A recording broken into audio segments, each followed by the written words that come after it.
waxaa halkan idinku soo gudbin doonaa wasiir la ilmeeyay farxad daraadeeda. wasiirkaasi waa kuma? halkan ayaan idinku soo bandhigi doonaa idilaantiin dhageystayaasha iyo daawadayaasha channelka Dooxa Media. idilaantiinba ku soo dhawaada. dalka Benin oo kamid ah wadamada ku yaala qaaradda Afrika ayaa noqday wadanka ugu wax soo saar badan. haddaba maxay soo saaraan ayaan halkan idinku soo gudbin doonaa.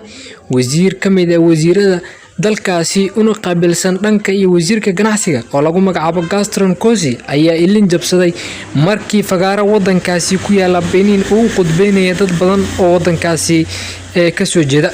waxa uu noqday wadanka waxa ugu soo saarka badan qaaradda Afrika.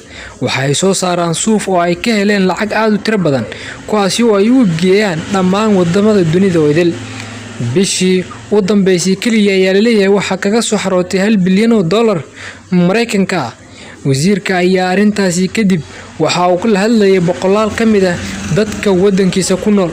waxa uu farxad darteeda mar qura la ilmeeyay in dalkiisa uu noqdo wadamada ugu horeeya. dalkeena Soomaaliya marka aan soo gudagalna waxa uu kamid ahaan jiray xilligii hore ee bariismaadkii wadamada wax dhoofiya sida suufka, galeyda, masagada iyo waxyaalo badan oo qudaar isugu jira noocyo kala duwan kuwaasi oo wadankeena uu caan ku ahaa. hase yeeshee dib u dhac 30 sano kadib ayaa wadankii dilaantiis waxa uu noqday mid aan wax soo saar lahayn oo gabi ahaanba wadankii waxa uu noqday mid colaad iyo rabshado aan ka bixin. wadanka waxa kale oo laga tacbi jiray bariis kaasi oo ahaa mid kamid ah bariisyada ugu caalamisan isla markaasna wadamo badan loo iibgeyn jiray qaarkoodna lagu isticmaali jiray gudaha wadanka.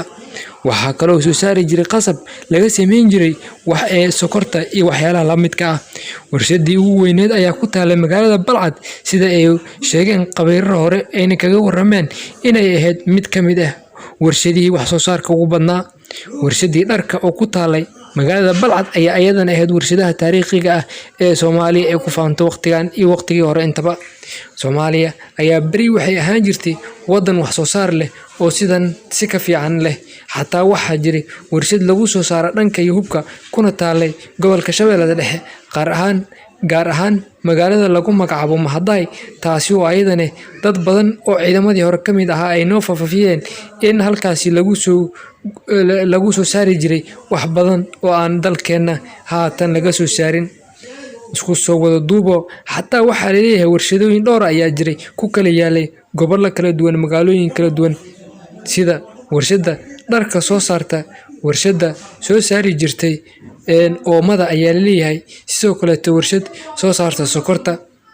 waxa wadankeena dib u dhac u dhigay waa wadamada dagaalada iyo rabshadaha ee wadankeena jirsaday 31 sano.